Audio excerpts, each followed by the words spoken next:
Welcome everyone, I'm Gabriel and this is Pillars of Eternity. I welcome you on my channel where I play RPG games and voice my opinion about gaming industry and things that happened in this in an interactive entertainment basically. Pillars of Eternity, whoa, what a game. I haven't played it, but I was waiting very long to do so. And finally it arrives here on my channel. We are not gonna do a let's play because I don't think that's necessarily a good idea. A let's play of this game would take a very long time, and at the moment I don't have that much free time on, well, basically I don't have free time. I'm working, I'm doing a lot of things, and my computer as well is part of those activities. That's a little bit of an update on people who do watch my content. Isometric RPGs, they are a highlight of my youth. Basically, I'm late 80s. I was born during the late 80s, which means I was 15, 16 years old when these games were at their peak. We're talking Baldur's Gate, Baldur's Gate 2, Icewind Dale, Icewind Dale 2, the advanced Dungeons and Dragons in RPGs. At the same time, Poland, the country where I live, was basically opening up to the Western culture, and with that culture, gaming came to our country, and it's a very important part of my life and of life of many people here, as it is all over the world. Isometric RPGs were and are my passion. They are one of the things that I remember very well in my head when I was young. And if I ever play Baldur's Gate, I can tell you where everything is. I was waiting very long for the renaissance of these games, and it actually came true with Divinity Original Sin and with Pillars of Eternity, as well to some degree with the upcoming Tides of Numenera, Torment, Tides of Numenera, a game that I'm not really that interested in it because the way it was marketed doesn't actually suit me. But Obsidian Entertainment, they presented this year Pillars of Eternity, and I'm playing this game now. I'm playing it blindly, and I will show you my character in this material, as well as show you the basics of what I believe is important when it comes to creating a character. I highly recommend play these games. Play the originals if you so desire, but most importantly try to find this nostalgia feeling that we all share. 77,000 people backed this project on Kickstarter, and I have to say up till this point I'm quite impressed. I haven't been really very far into the game. I'm actually playing since yesterday, and I must say I'm just stunned with the quality that was given to us with Pillars of Eternity. They actually, this is a type of project that Kickstarter is basically based on. They've given us a vision, they've given a vision to many people. I was not among the backers. Unfortunately at that time I was not really able to give any kind of money to this project, not to mention that I'm very skeptical about such things. But I was enthusiastic, and I was keeping my fingers crossed, if you want to use that term, for this project. And now to some degree I also am a part of people who paid our money to see this. More than 100 hours, 130 I believe of enjoyment you can get out of this game. And let's see the new game here.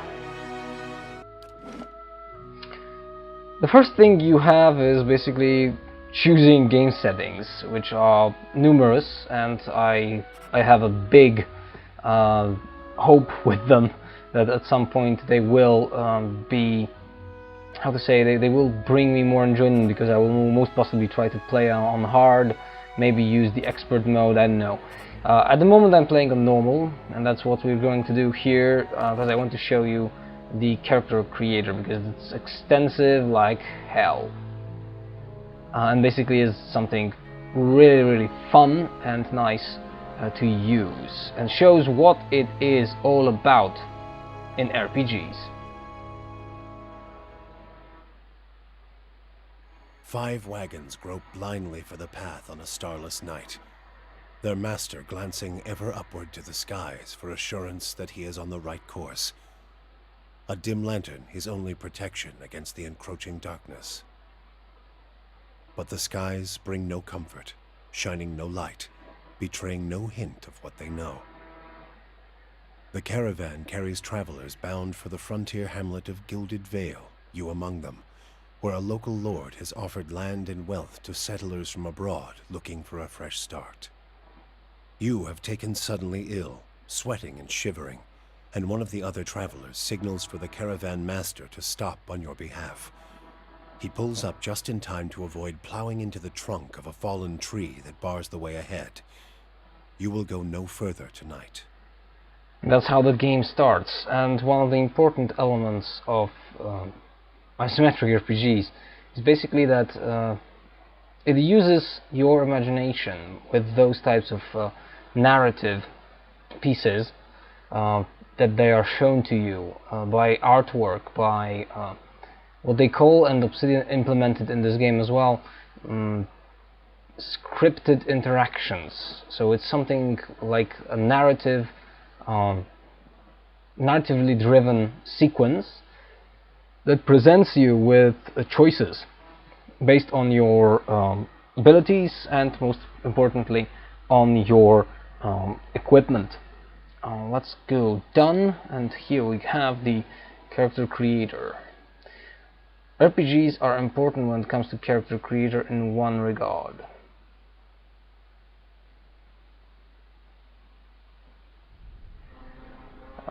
RPGs are important when it comes... I believe that one of the major things that is important in RPGs is the agency that is placed on a player, and you can't have bigger agency in an RPG and in a game unless you give a player the choice of a character creation. Basically, you have like a shit ton of possibilities here. You can play with a female character. She can be a Aumaua, a dwarf, an elf, a godlike creature, a human. These are all races that you can choose from in this specific setting. I usually play an elf, not this time, but let's create ourselves an Orlan, which is basically an equivalent of halfling to some degree. You can read a ton of things when it comes to the lore behind this this whole project, and that's even greater. Let's say we go with Hearth Orlan. She will be, let's say, a cipher. You can go ranger, rogue. There's 11 classes here, and each one of them is, as far as I know, has a really distinctive way of playing. You can also choose a class. What is this? Oh, sorry. Sneak wheel. Oh yeah, priest. Because I chose a... what did I choose? I chose the priest. Let's go chanter. Maybe. There are spells. The whole system behind this game is like freaking awesome. I actually don't know what I'm doing at the moment. Just to show you a few basic things. We have a chanter with some abilities that I chose quite randomly. Constitution, let's go. Intellect 15 maybe. Resolve seems to be also important. Might 10. Dexterity is always good to have a little bit of dexterity, I believe. I'm just like I said, I'm just randomly picking things now. You can also pick a background for the character or culture, which will be then by NPCs taken into account when it comes to the dialogues. The possibilities are almost endless. You can also choose a background. Is your character an aristocrat, or maybe was a hunter, maybe was a philosopher? There is also a slave. These backgrounds are also dependent on your race and on your class. So let's go maybe a merchant, I don't know. +1 lore, +1 mechanics. There are talents. The extension that you have when it comes to possibilities is just phenomenal. You can also choose different portraits, there's 74 of them to everyone. But if you want to keep this quite immersive, I believe you need to choose the portrait based on your character look. You can change the hairstyles. Humans have also, men have also facial hair, and there has to be this afro. No, this is not an afro. This is an irokез, I believe, or a tomahawk kind of hairstyle. It's like a freaking amount of customization in this game that you can basically just choose. I've got this. You can also choose Keeping quiet. Hey there. I'll a lead the way. voice, and you can give a male voice to a female character. Why not? Possibilities are there. Let's go. Okay, so that's it, and obviously at the end you have to name your character. Now I'm going to jump to a loaded game.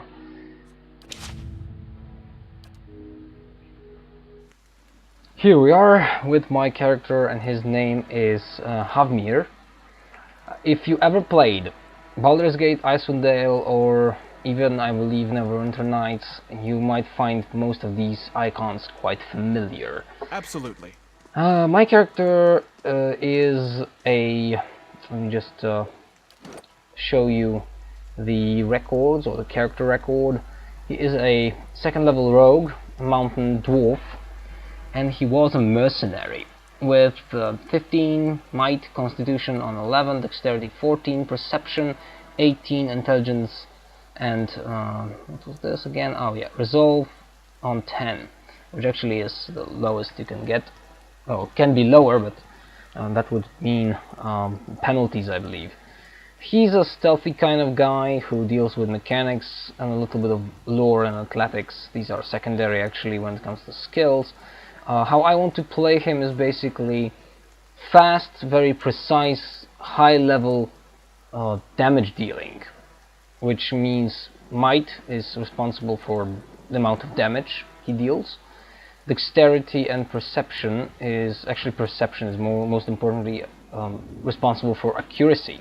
Accuracy, as far as I understand the system, and I don't have my grasp on it so great, so there are still things I'm learning when it comes to this game.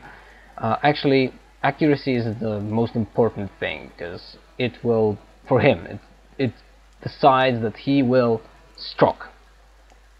Others, not really that helpful. We'll see how he will resolve.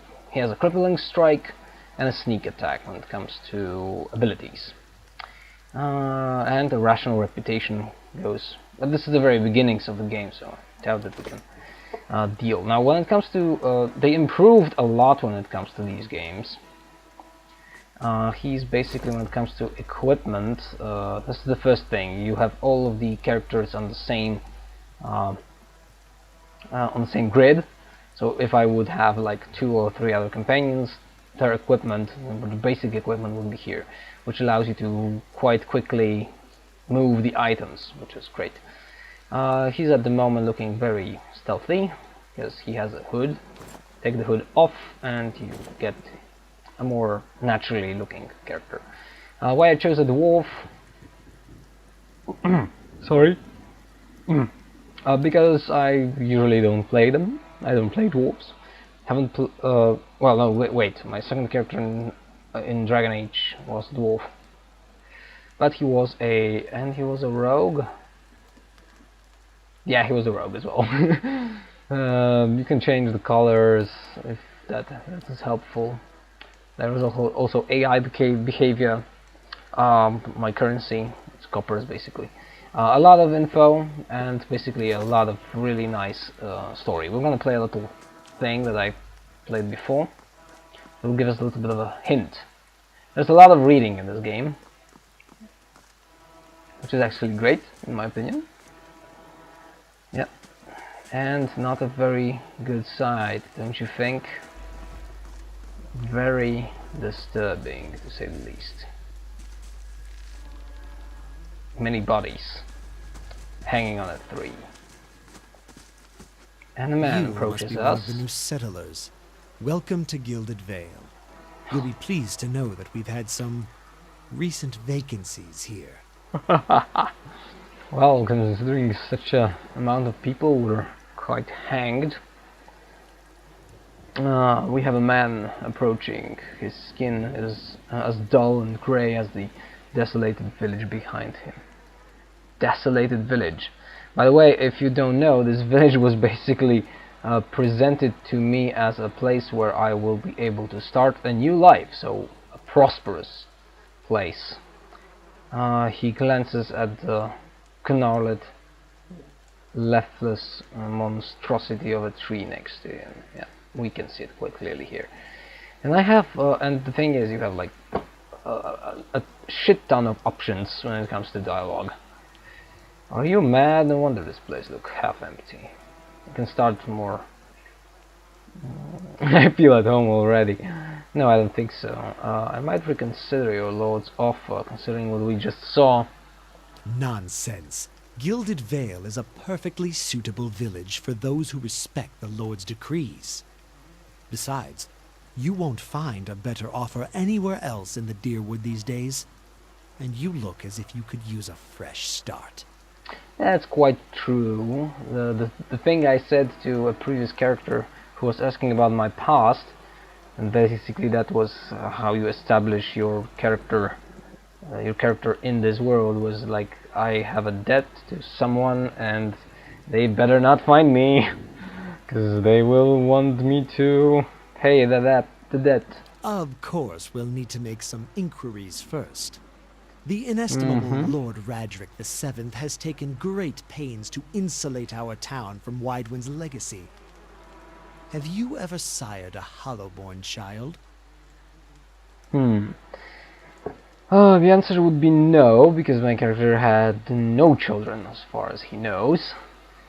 You can also say, what are you talking about? This world is basically created around the idea that everything, the mystical element that is constitutional to this world are souls. So you have a soul, people have souls, people are basically in a constant, basically the souls are in constant fluctuation, some sort of a wheel. It's a rather personal question. I can refuse to answer or tell him that he needs to mind his own business. No, I would answer the thing. It's a personal question, but no, I have not sired a Hollowborn child. Sired means that you are a father. Are you absolutely certain? Lord Raderick has made it his first priority to eliminate this scourge from our village. Okay, we call it a Scourge. It seems that ever since a few years back, or 2 decades, something like that, there is a problem with birth.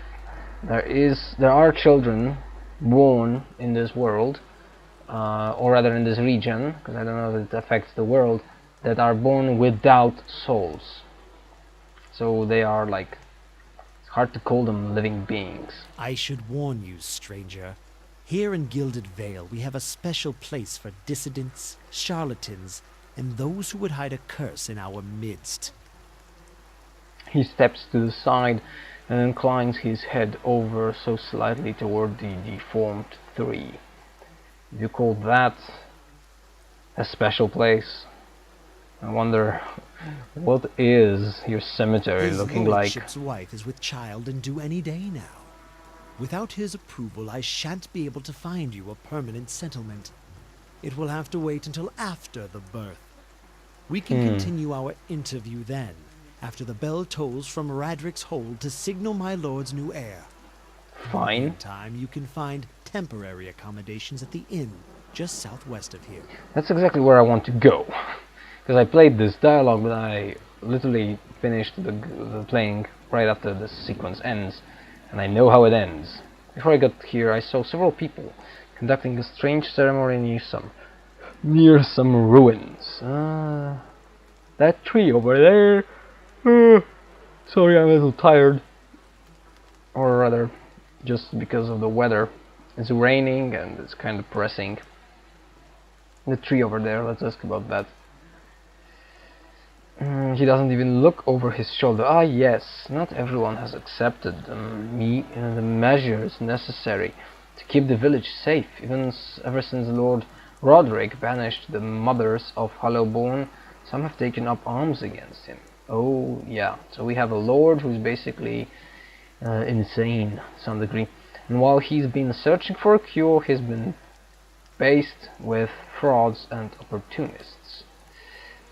We've had ciphers, wizards, and animancers come through town taking the Lord's coin and promising to end the curse. Lord finally decided to make an example of those who would profit from our tragedy. He points to the body of a dwarven woman. The latest was an animancer from the Valian Republics who claimed to know techniques none of us had seen. By now, we've seen it all. Yeah, so they have a problem. I've been feeling strange ever since I close call with the Bioac. Bioac is a sort of a storm of souls that can happen and basically can suck a soul out of living things. You said something about Hollowborn and Winewen's legacy before. He blinks. I forgot that you foreigners do not have this curse in your homelands. The Hollowborn have been a scourge upon the Deerwood. Deerwood is basically the region where the game takes place. For almost 15 years now. He lowers his voice. Children born without souls. He shakes his head. Pitiful, dumb things that breathe, barely, but do not truly live. Some say the Hollowborn are a disease. Some say they are a punishment from the gods. He raises his empty hands. In truth, no one knows. But they began spreading after the Saints' War, and so the name Waidwen's legacy stuck in honor of that foul, blasphemous pretender. His voice shakes with vitriol. I see. Lord decrees may seem strict at times, but he has our best interest at heart. He nods. If you have any other questions, don't hesitate to ask. It's important that everyone in Gilded Veil understands our rules. Yeah, I just came here, so it makes sense. Before I got here, I saw several people conducting a strange ceremony near some ruins. He regards you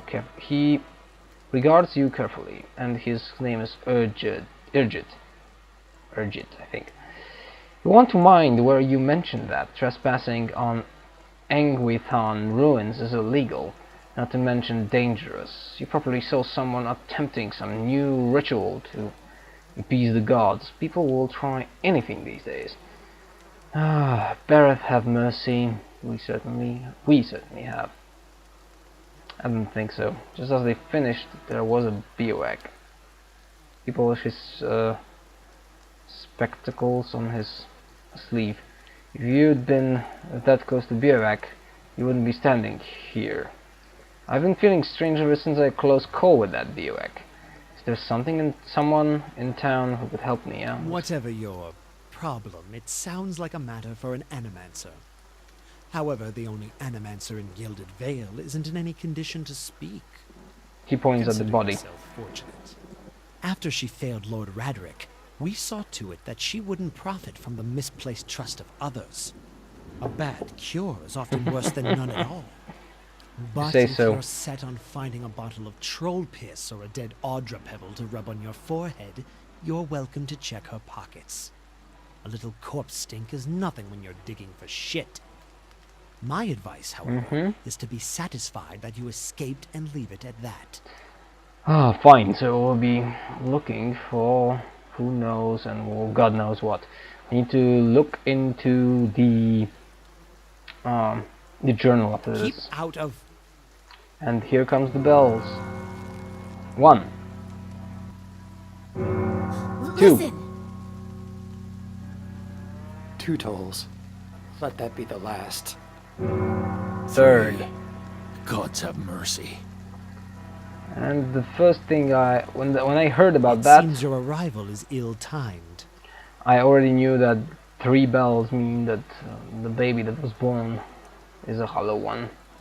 He looks towards the east, his expression unreadable. He blinks slowly and turns his attention back to you. It seems you arrive in ill time. Your arrival is ill-timed, sorry. 3 bells toll only for the death of a Radric.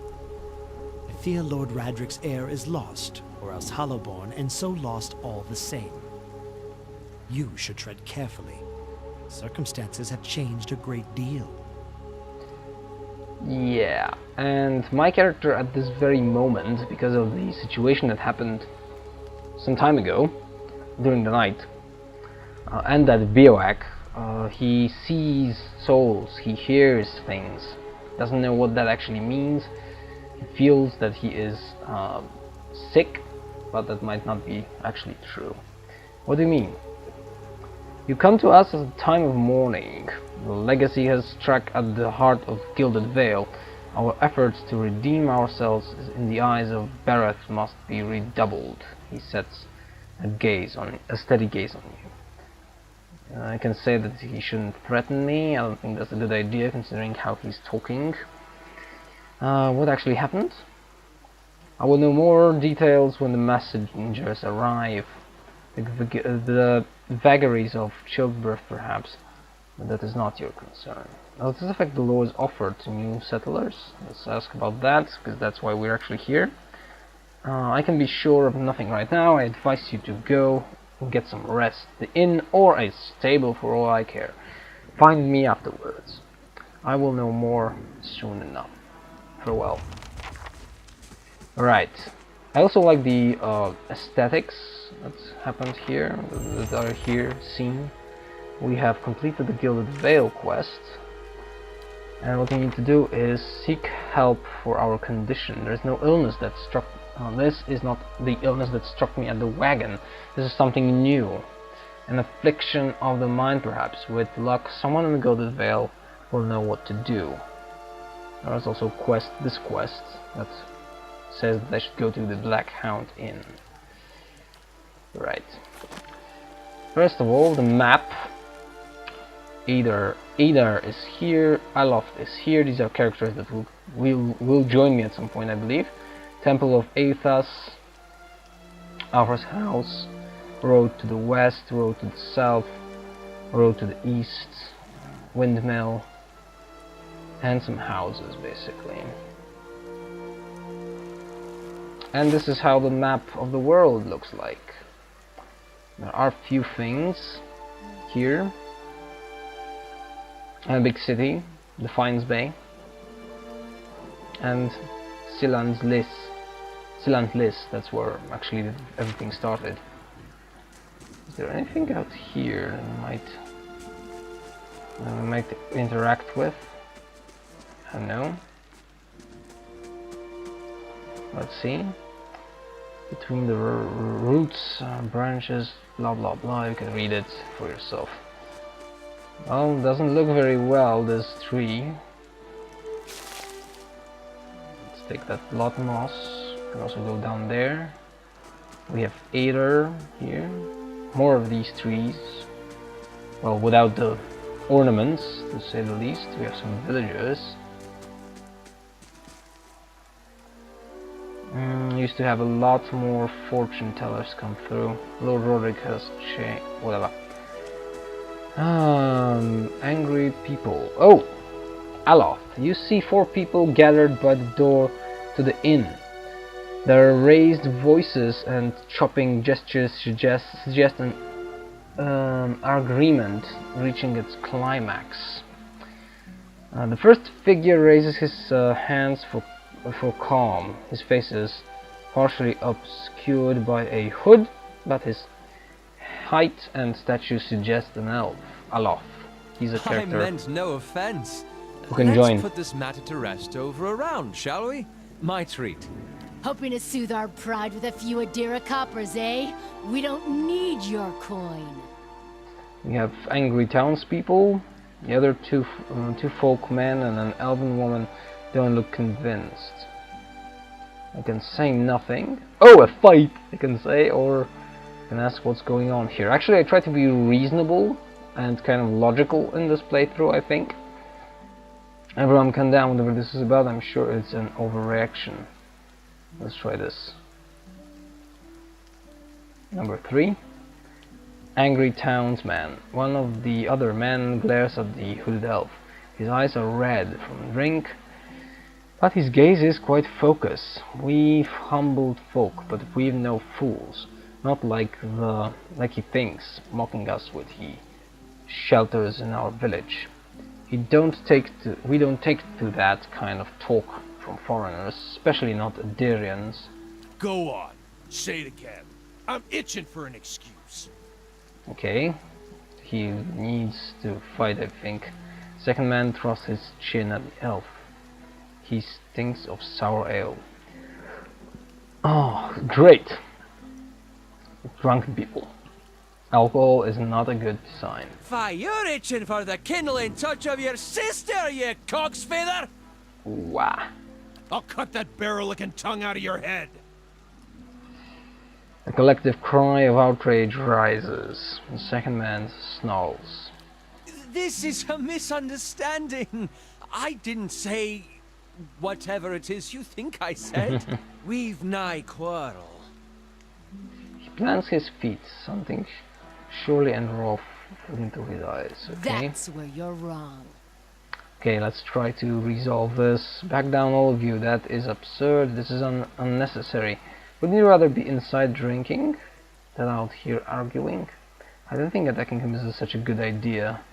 Yeah, I think that's good. That one sounds like a good one. I'm staying out of this one. We'll take that from him. Are you? I think this one is good. I don't think attacking him is a good idea. Three drunks crawls at you, and why is that? And now I have three options. One is actually not met when it comes to my intellect, but I can say might, because then you have me to deal with. Perception 13, he's reaching for something. And since it's not the rapier at his side, it's either a wand or a throwing dagger, and you don't look ready to deal with either. I think this one is good because my perception is quite high. They look at each other. One of the men gives the other two a warning shake of his hand before turning to you. We've done for now, but this one better watch his step around here because we're not going anywhere. Yeah, they are locals. The final scowl at the elf, he turns to leave. Yeah, they left. And now he'll talk to me, I believe. Alof, as the three stumble away, the elf turns to you, the tension almost gone from his smooth face. Not quite how I hoped to get to know the neighbors. Thank you for your timely assistance with that awkward situation. Actually, that was quite fun, I can say. Or you mean for making them piss their pants, you're welcome. I'm glad I could help, let's say this. Courtesy is a rare pleasure in these parts, though your accent suggests that you are no more local than I. Quite true. He straightens his hood, and you note the remain of fraying embroidery on his gloves. His boots are caked with the dirt of many months of travel, but the leatherwork beneath is sturdy and fine. Well, I suppose introductions are in order after that little fiasco. Aloth Corvisor, at your service. Well, he is a mage, judging from the portrait. I don't remember what he is exactly. How did you manage to get stuck out here? Yeah, tell me about yourself. Well, I'm a wizard by training, and an adventurer by necessity. I was born in the Seathwood, part of the mainland of the Adir Empire, and both of my parents served the nobility, which afforded me an education for which I am grateful. He sounds However, educated. there were no open positions in those houses, and so I decided to seek new means in a new land. And it seems like everyone is coming here to this frontier. And how exactly did you come to be here? I was traveling with a caravan, but we were separated near some ruins to the north. In Gwithan ruins? Well, those can be dangerous places during the best of times, which these are not. Half the locals would arrest you for trespassing, and the rest would kill you outright. I'm curious, what exactly did you find there?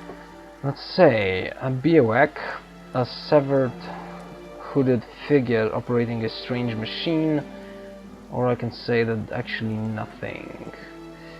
Well, tough call. Bioag is something that is quite natural to this world, I believe. And saying that is saying partially true. Saying number two, several hooded figures operating a strange machine, is actually saying a little bit too much, I think. So let's say this. A bioag. And you survived? I've heard such a thing was impossible. But it seems you either have a knack for timing or the favor of the gods. Okay. Which means I actually never said anything too much, I believe. Yeah. Just how did you manage to cross those three drunks? Or what are you doing in Gilded Veil? Let's ask about this. Question. I came looking for fresh air and cheap land. Instead, the magistrate gave me directions to the inn and a story about the local lord's expectant wife. But I take it that's a familiar tale. Yes, we've seen that some 20 minutes ago. And you? I've been expecting strange things of late. I'm looking for an expert on souls. That's my own business. Like you said, I'm also a settler. Well, actually, I tried to be. I think we can say that. Indeed. In that case, welcome to Gilded Veil, a true refuge from civilization. It's kind of like that. I don't expect. I don't exactly. You don't look like a settler. We do know that he's a mage. I should get going. As should I, given recent events. It's just as well. I've had enough of the watered wine and lumpy beds at the inn. They say even the owner tired of the place. Just up and left one day. It explains quite a lot about the upkeep. Interesting. Perhaps I could join you. I could use a change of scenery, and I find it's better to travel in numbers. That's quite true. Let's go then. I prefer to travel light, maybe later. No, let's join him. Let's allow him to join. Excellent. I shall follow you. Great, we have a character who joined us. How may I help? And he has a tome in his hand, as you can see. Let me just look at his character. Intelligence 16, Dexterity 15.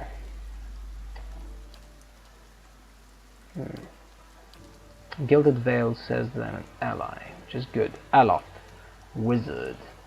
Fine. I'm here. And next time, I don't know if I'll... maybe I'll try to go into this inn. As you can see, Let's Plays of these types of games will have a tendency to be very long. If you are interested and would like to see one of my own, I highly recommend look at my channel and look for Baldur's Gate Let's Play. Done like 2 years ago, but it was exactly what this type of game also presents. And we have an inn, Blackhound Inn here, which I will most possibly enter in a moment. Thank you for your time as always, and hope to see you next time. I will upload some parts of this game, some videos of this playthrough, or maybe another playthrough, because I don't know, maybe I screwed up by creating this guy, so you never actually know. And basically a review, I hope, will follow soon. Thank you for your time as always, and hope to see you next time. My name is Gabriel, and it was a pleasure to record this material for you.